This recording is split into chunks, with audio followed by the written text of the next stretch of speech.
RBSE board कक्षा 10वीं विज्ञान के अंदर आप सभी का स्वागत है। पिछले वीडियो के अंदर अपने 4.3 का अभ्यास किया, प्रतिरक्षी की संरचना और उसके प्रकार पढ़े। चलिए आज का वीडियो में अपन पढ़ते हैं रक्त समूह। तो रक्त समूह के बारे में जानकारी आपने पिछले दूसरे पार्ट के अंदर भी पढ़ा है कि रक्त समूह 4 प्रकार का होता है, ए बी, ए बी और ओ, ये 4 प्रकार के होते हैं। तो सबसे पहले इसमें किस वैज्ञानिक ने खोज की, रक्त समूह को किसने बनाया, और ये सारे दिमाग के अंदर अपन को प्रश्न ही रहते हैं। तो उसका निराकरण के लिए अपन वीडियो में बता रहे हैं। सबसे पहले वैज्ञानिक थे कार्ल लैंडस्टीनर। तो 1901 के अंदर इन्होंने रक्त समूह को 4 समूह के अंदर बांटा। उन्होंने ये बताया कि रक्त आरबीसी की सतह पर प्रतिजन की उपस्थिति और अनुपस्थिति के आधार पर रक्त को उन्होंने 4 समूह में बांटा।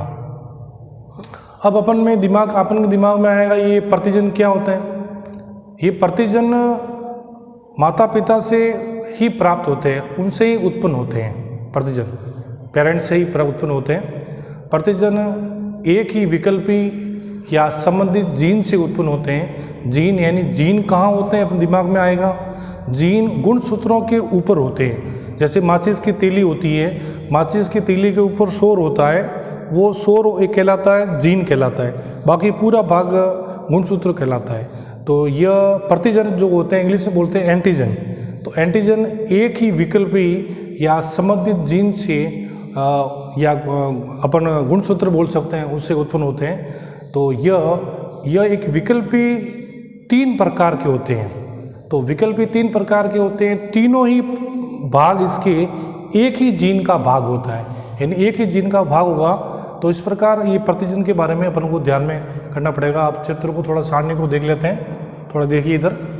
तो जो मैंने बोला है वापस नोट्स में लिखा हुआ है, एक बार दोबारा पढ़ लेते हैं। सर्वप्रथम वैज्ञानिक कार्ल लैंडस्टीनर ने 1901 के अंदर रक्त की आरबीसी की सतह पर प्रतिजन की उपस्थिति और अनुपस्थिति के आधार पर रक्त को 4 समूहों के अंदर बांटा।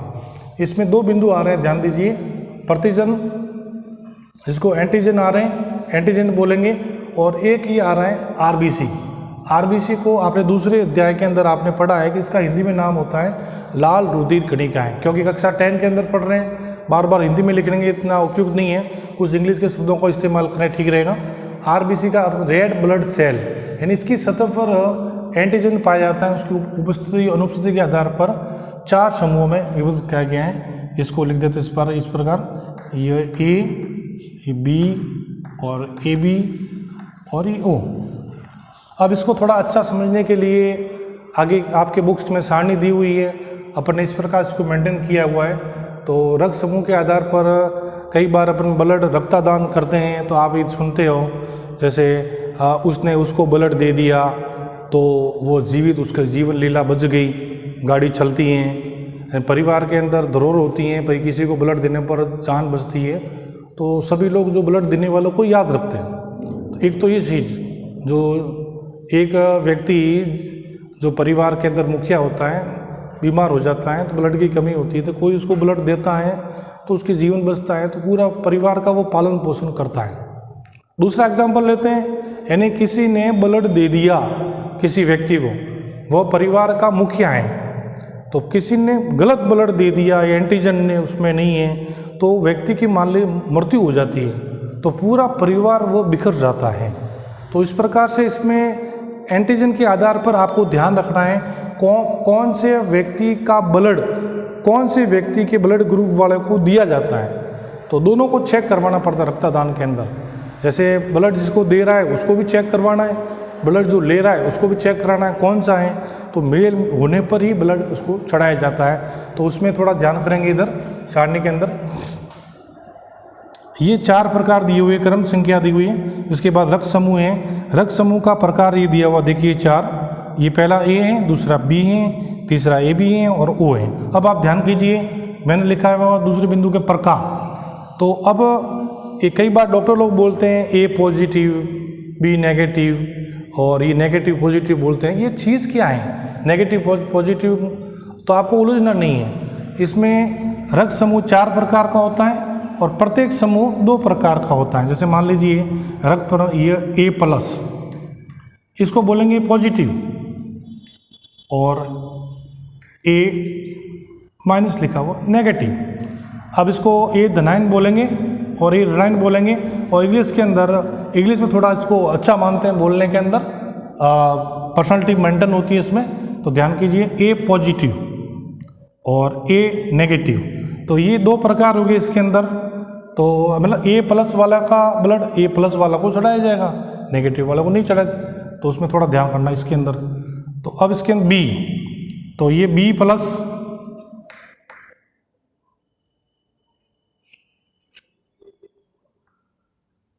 B नेगेटिव, AB+ और AB नेगेटिव।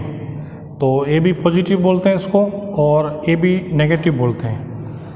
इसके बाद में चौथा है O, तो ये O पॉजिटिव और O नेगेटिव। अब आपको ध्यान करना है, आगे लिखा हुआ है प्रतिजन, RS प्रतिजन यानी एंटीजन, इसके उपस्थित है कि नहीं है। ये 2 प्रकार का होता है, पॉजिटिव और नेगेटिव RS। आगे पढ़ेंगे तो यह प्रतिजन को एंटीजन बोलते हैं। तो यह पॉजिटिव के अंदर RS उपस्थित होता है, तो इसको राइट कर लेंगे। अब इसको इस प्रकार समझना है कि भाई प्रतिजन के अलावा एक और प्रतिजन ब्लड के अंदर होता है, वो होता है RS प्रतिजन।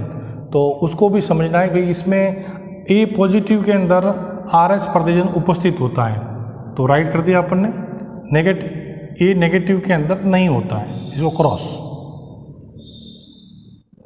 इसके बाद में B पॉजिटिव वाले के अंदर होगा उपस्थित, नेगेटिव वाले में उपस्थित RS नहीं होगा। तो ये सभी में कर दिया ये। चलिए सब। इसके बाद में प्रतिजन का जीन प्रारूप आप जानते हैं कि 3 विकल्पी होते हैं जीन के। तो 3 विकल्पी होते हैं जो ब्लड समूह का निर्धारण 3 विकल्पियों के आधार पर निर्भर करता है। जो ब्लड का समूह का निर्धारण होता है 3 विकल्पी के आधार होते हैं, वो जीन के भाग होते हैं। तो 3 विकल्पी मैं आपको इस तरफ बता दूं, 3 विकल्पी होंगे, यह A,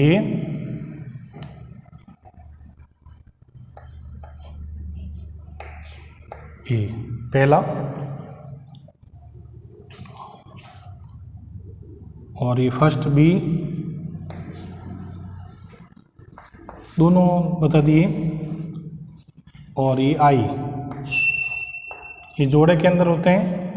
इसको आप एक को इस प्रकार भी मान सकते हो, 3 विकल्पी अपन युग्म में लेंगे आगे, तो इसको युग्म में अभी न लेकर इसको यूँ कर लेते हैं। तो 3 आप मानेंगे विकल्पी इस प्रकार होते हैं जीन के। तो सबसे पहले अब 3 विकल्पियों के आधार पर ब्लड में जीन प्रारूप 6 प्रकार के होते हैं। तो इसको इस प्रकार समझेंगे, ध्यान देना। क्रोमोसोम को मैं ऐसे बनाना हूँ, जीन जैसे गुणसूत्र होते हैं, ये क्रोमोसोम है, गुणसूत्र जोड़े के अंदर युग्म में। तो इस पर ये होंगे जीन प्रारूप में, समझ रहे हैं। ये फर्स्ट A, ये आपका देखो A दिया हुआ है, तो A करेंगे इधर, फर्स्ट A, ये हो गया। ये गुणसूत्रों के ऊपर होते हैं, तो गुणसूत्र बनाए ऐसे इस प्रकार ये। और दूसरा होता है आपका ये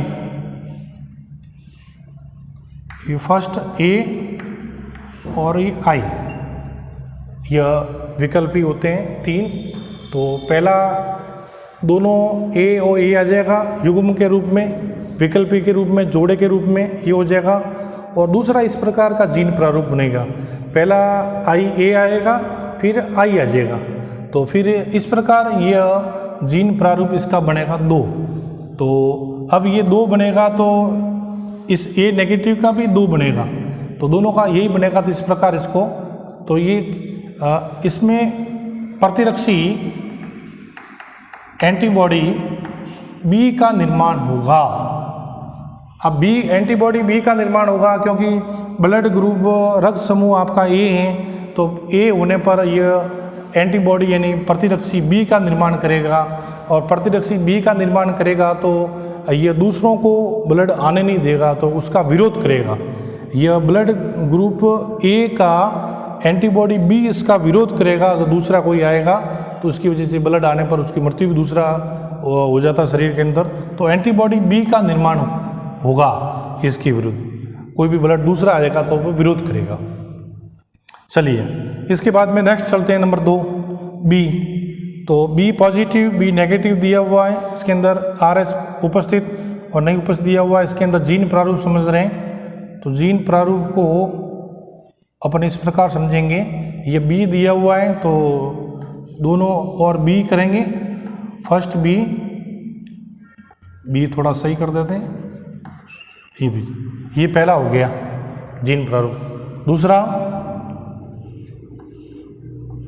ये फर्स्ट बी और इसका ई। आपको ध्यान करना है कि इन दोनों का दो जीन प्रारूप होता है, 2 हो गया।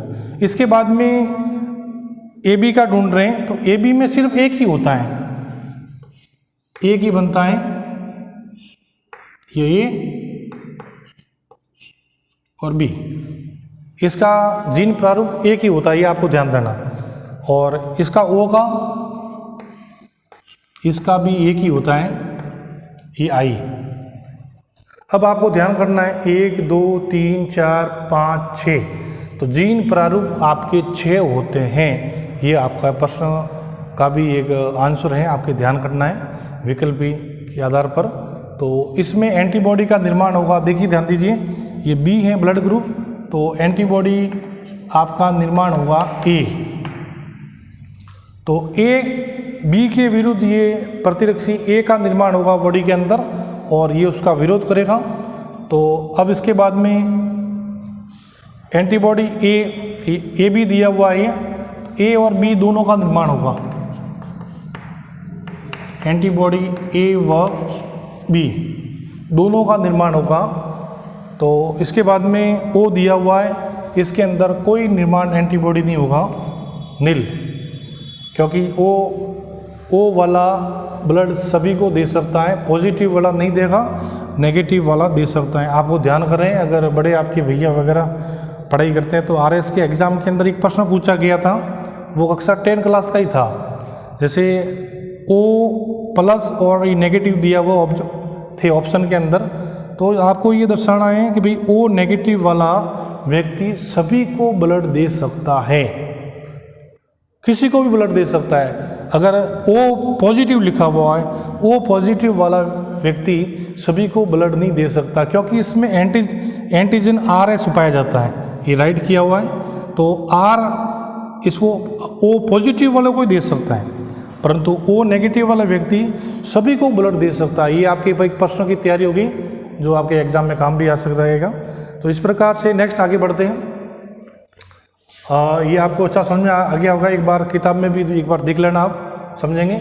नेक्स्ट चार्टिंग 2, रक्त समूह लिखा हुआ है, निम्न रक्त समूह ले सकता है। अब कौन सा ब्लड ग्रुप है, कौन कौन ले सकता है, ये क्या है, ये इस प्रकार जो लैंग्वेज जो किताब की होती है, मैंने सारणी के रूप में इसको कैद कर लिया है। तो ये मान लीजिए व्यक्ति कोई ए ब्लड ग्रुप वाला है और ओ ब्लड ग्रुप वाला है, तो ये दोनों ही व्यक्ति ए और ओ ब्लड ग्रुप वाला व्यक्ति ए से ब्लड ये ले सकता है। तीर का चिन्ह लगाया हुआ है, ये इससे ब्लड ले सकता है।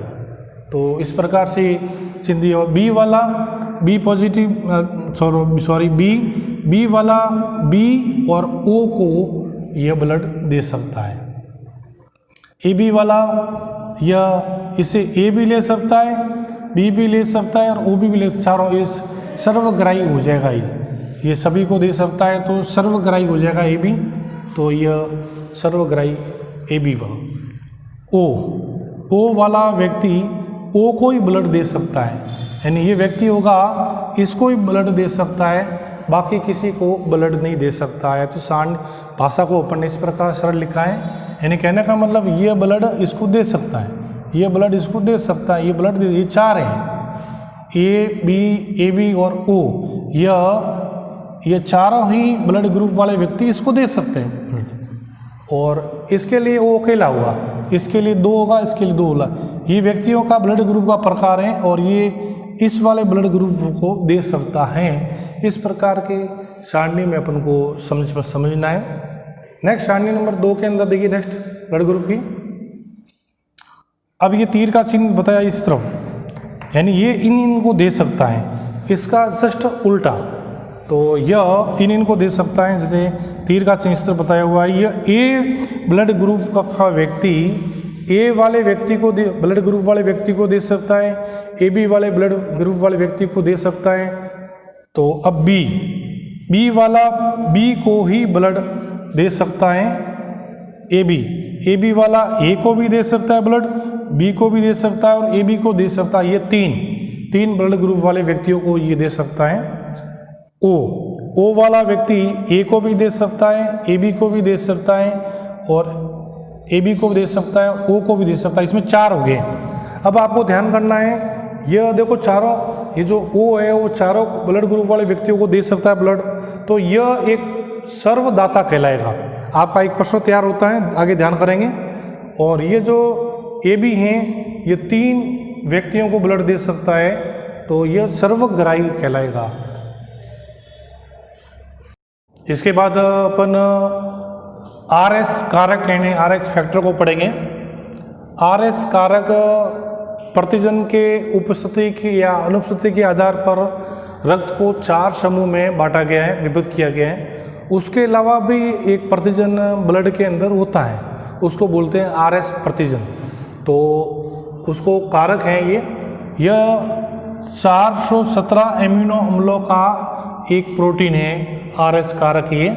यह एक प्रकार का 417 एमिनो अम्लों का एक प्रोटीन है, जिसकी खोज मकाका रिसेस नामक एक बंदर से की गई थी। बुक्स में दिया हुआ है, बहुत प्राचीन समय में बहुत पहले एक बंदर से खोज की गई थी, उसका नाम मकाका रिसेस बंदर है। तो इसमें महत्वपूर्ण रूप से आपको ये याद रखना है कि 417 एमिनो अम्लों का एक प्रोटीन है, और बंदर का नाम तो कोई पूछते नहीं एग्जाम में, आप जानती हो। तो ये इतने एमिनो अम्लों का ये प्रोटीन है, ये आपको याद रखना महत्वपूर्ण। RS कारक 2 प्रकार का होता है, RS पॉजिटिव, RS नेगेटिव, ये 2 प्रकार। अब इन दोनों की परिभाषा देखें तो बहुत इजी है, कोई लिखने की जरूरत ही नहीं है। जैसे RS कारक होता है तो इसमें RS कारक उपस्थित होता है, जिसे RS पॉजिटिव या RS धनात्मक कहते हैं। इसमें RS नेगेटिव के अंदर RS कारक उपस्थित नहीं होता है, उसे RS नेगेटिव या RS ऋणात्मक कहते हैं। अब पूरे विश्व के अंदर ये कितने लोग पाए जाएंगे, तो RS पॉजिटिव के लोग होंगे 85, यानी 85% पूरे विश्व के अंदर पाए जाते हैं। और RS नेगेटिव वाले लोग 15% पाए जाते हैं। तो ये फैक्टर अपन अगले वीडियो के अंदर पढ़ेंगे। RS नेगेटिव होता है तो माँ के अंदर बच्चे के भ्रूण के में क्या प्रभाव पड़ता है, नेक्स्ट वीडियो में ये पढ़ने वाले अपन। RS नेगेटिव और RS पॉजिटिव के बहुत सारे लोग होते हैं 85।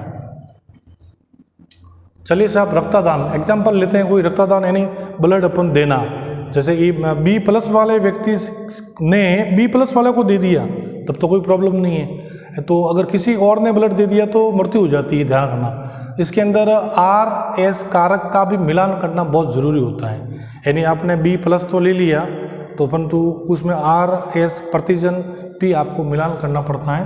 एक एग्जाम्पल ले रहे हैं, जैसे RS पॉजिटिव वाला व्यक्ति होता है एक कोई भी, तो RS पॉजिटिव वाला व्यक्ति होता है, उनको जानकारी नहीं है, तो RS नेगेटिव वाले व्यक्ति को उसने ब्लड दे दिया। अब क्या होता है, देखिए ध्यान दीजिए, RS पॉजिटिव वाला व्यक्ति ने RS नेगेटिव वाले व्यक्ति को ब्लड दे दिया। किताबी भाषा को अपन ने इस प्रकार रेखिक चित्र से अपन समझ रहे हैं ताकि आपको दिमाग में अच्छा बैठ जाएगा। तो RH पॉजिटिव वाले व्यक्ति ने RS नेगेटिव वाले व्यक्ति को ब्लड दे दिया, यानी स्थानांतरित हो गया, स्थानांतरित। तो RS ग्राही यानी जो ब्लड ले रहा है, आर एस ग्राही बोलेंगे, आर एस ग्राही में आर एस के विरुद्ध एक एंटीजन उत्पन्न हो जाएगा। उस एंटीजन का नाम है इम्यूनोग्लोबुलिन जी, यानी इसके अंदर एक एंटीजन अपना आप उत्पन्न हो जाएगा स्वयं, तो उसको बोलते हैं इम्यूनोग्लोबुलिन जी बोलते हैं, उत्पन्न हो जाएगा। और वो उत्पन्न होते ही ब्लड का शरीर में थक्का जम जाएगा। ब्लड का थक्का मतलब ब्लड रुकना, तो इसको हिंदी में बोल देंगे रुधिर समूहन। पोस्टर में लिख दिया है ब्लड का थक्का जम जाएगा रुधिर का। तो ब्लड का थक्का जमने में क्या होगा, यानी आरबीसी सारी नष्ट हो जाएगी उसके अंदर। आरबीसी का हिंदी में नाम है लाल रेड ब्लड सेल, यानी लाल रुधिर कणिका है, वो सारी नष्ट हो जाएगी। तो अब रक्त में क्या होगा, रक्त में एक हानिकारक पदार्थ उत्पन्न हो जाएगा जिसका नाम है बिलीरुबिन। हानिकारक पदार्थ उत्पन्न हो जाएगा और ये जो क्या कार्य करेगा, बिलीरुबिन जो पदार्थ होता है ये महत्वपूर्ण अंगों को फेल कर देगा। जैसे यकृत हैं जिसको लीवर बोलते हैं इंग्लिश के अंदर, पलिया हैं, वृक्क हैं, वृक्क को किडनी बोलते हैं, दो होती हैं। ये महत्वपूर्ण अंगों को ये फेल कर देता है, इसके साथ में व्यक्ति की मृत्यु हो जाती है। इस प्रकार से आपको ध्यान रखना जरूरी है, रक्तदान में आरएस कारक का ही मिलान करना आवश्यक होता है। धन्यवाद।